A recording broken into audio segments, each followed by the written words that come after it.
perhaps Pragnananda will be the last player to win the FIDE circuit. Why do I say that? Because now from 2026 onwards until now, FIDE circuit has undergone a total change. Yes, with the birth of the new year in 2026 in January, chess has undergone two major changes. One, the FIDE circuit has been totally revamped, and now there is going to be one time format which is now going to be the norm, except for the World Championships. Now, what are these two major changes that FIDE have gotten into for this particular cycle onwards? Because the FIDE circuit, which was earlier a 1-year qualification cycle, has now become a 2-year qualification cycle.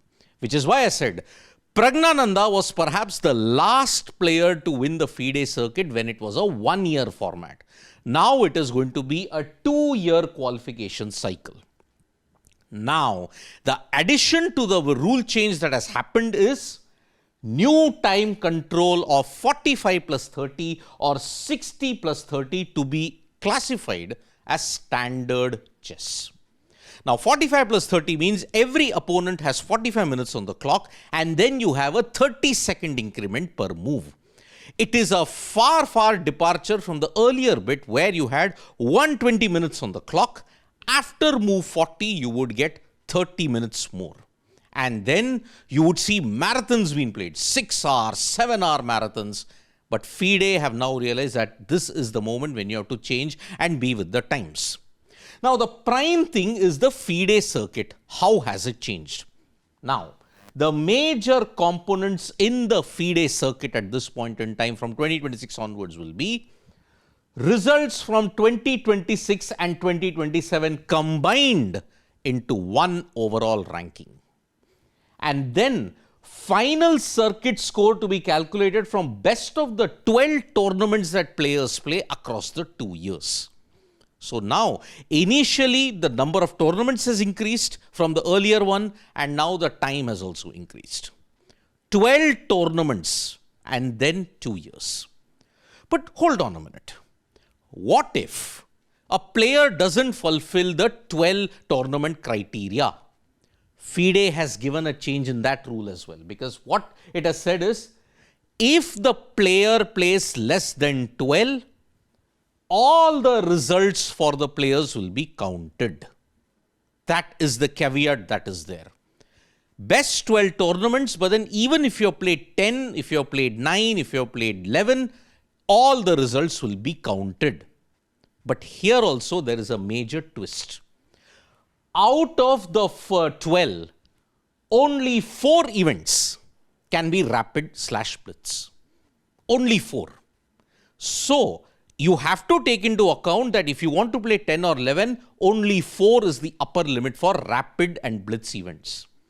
Earlier, that wasn't the case. Rapid and blitz events would have a lower coefficient, so you could play that much, but points wouldn't be much. Here, FIDE has now specified limits on the results of tournament with fewer than 50 players. If there are fewer than 50 players in the tournament, then your coefficient and your winning points will be different. It will be a limit to that. Now, this is the key point in the FIDE circuit. Players' final score must include 8 eligible tournaments. 8. Earlier it was 7, now it is 8. And out of that 8, 5 must be standard time control tournaments. Standard. So which is why 5 standard and 4 rapid and blitz, meaning that it will be 9. So that is the reason why if you want to play 5 and then you want to play 4, 9 tournaments in total. So that is the key reason for this. The additional twist in the FIDE circuit is going to be Total Chess World Championship Tour formally included in the FIDE circuit. Now, this is the one major thing, because now remember, the Total World Chess Championship is going to begin, the pilot project is going to happen, and then in 2027, it will be a full-scale World Championship, the Total World Chess Championship. Now, the new time format. Now, why is 45 plus 30 been included in this new time format? Why has FIDE decided to consider it as standard chess? Because it bridges the gap between rapid and classical. Magnus Carlsen has been crying out loud that we need changes in the format, and apparently this is the concession. Now remember, in 2021, when Magnus was playing Jan Nepomniachtchi, the game, one championship game, lasted 7 hours and 45 minutes. It remains the longest ever. To avoid that, and that is why Magnus felt burnt out. He just said that, look, you need to change the format, otherwise it will get very boring. And this is the concession. Now, what does this do? It does two things. Number one, if you play 45 plus 30 chess matches, tournaments can now be completed in 5 or 6 days instead of 10. The costs will be reduced. Logistical things will also be reduced. FIDE might get into cost saving, because remember, organizing chess tournaments depends on sponsors, and it's a very expensive process indeed. Arkady Dorkovich and FIDE have realized that, and because of that, it has now ensured that yes, tournaments can now be shorter and much more better. And what is that? The reason is, if you play 245 plus 30 games, you will then ensure that, okay, time is saved, rather than having one big 6 or 7 hour marathons. That is the thing. So you can fit in 2 rounds and ensure the number of days are reduced in a big way. So FIDE Circuit will now have a 2-year qualification cycle, and whoever does well in that particular FIDE cycle, the number of slots, that will also be determined in the coming time, because remember, you need to ensure the Chess World Cup, Grand Swiss, Total World Chess Championship, and now the FIDE Circuit. How many players can come from each of those qualification pathways for the candidates?